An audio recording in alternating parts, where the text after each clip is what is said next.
I spent the last 6 months trying to figure out if there's a secret. You know the one.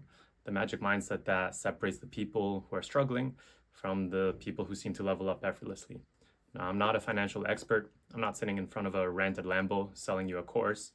I'm just a guy that actually regrets buying a car, who went looking for the cheat code and found something way more uncomfortable instead. It's not a hack. It's not even really about money. It's a completely different way of processing risk and value. And once I saw it myself, I couldn't unsee it. If you're ready to drop the get rich quick fantasy, let's look at the actual patterns. The first pattern, I had to admit to myself, was a little embarrassing because it didn't look like a weakness, it looked like a strength. I've always taught myself things using free resources instead of paying for a course, a book, or a coach. When I started my first YouTube channel, people reached out to me to help me, and the second I heard there was a price attached, I said no immediately, didn't even consider it. When I had a music history exam in grad school, I skipped the class and just self-studied from books. I passed, so I decided that was just who I was, the guy who figures it out himself. Here's the uncomfortable part. That's not resourcefulness, that's scarcity wearing a disguise. I wasn't avoiding paid help because I valued self-reliance. I was avoiding it because spending money on my own growth felt unsafe. Even now, making videos, I'm stitching together every free AI tool I can find instead of paying for the upgrade that would save me 10 hours a week. I keep telling myself it's resourceful. It's actually a debuff I've been wearing so long I forgot it was equipped. People who build wealth don't avoid spending on themselves. They treat it like a stat upgrade. I was treating it like a trap.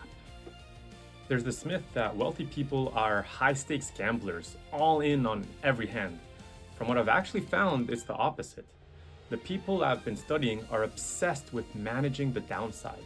They're not looking for the biggest possible win. They're running the probability tree. Risk versus reward every time, like checking a boss fight's attack pattern before you commit to a strategy. If this goes wrong, what's the actual damage? If the damage is too high, they walk, no matter how good the upside looks. They're not chasing the legendary drop.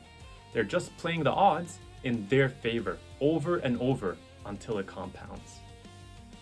We've all heard this one, but I don't think most of us actually apply it.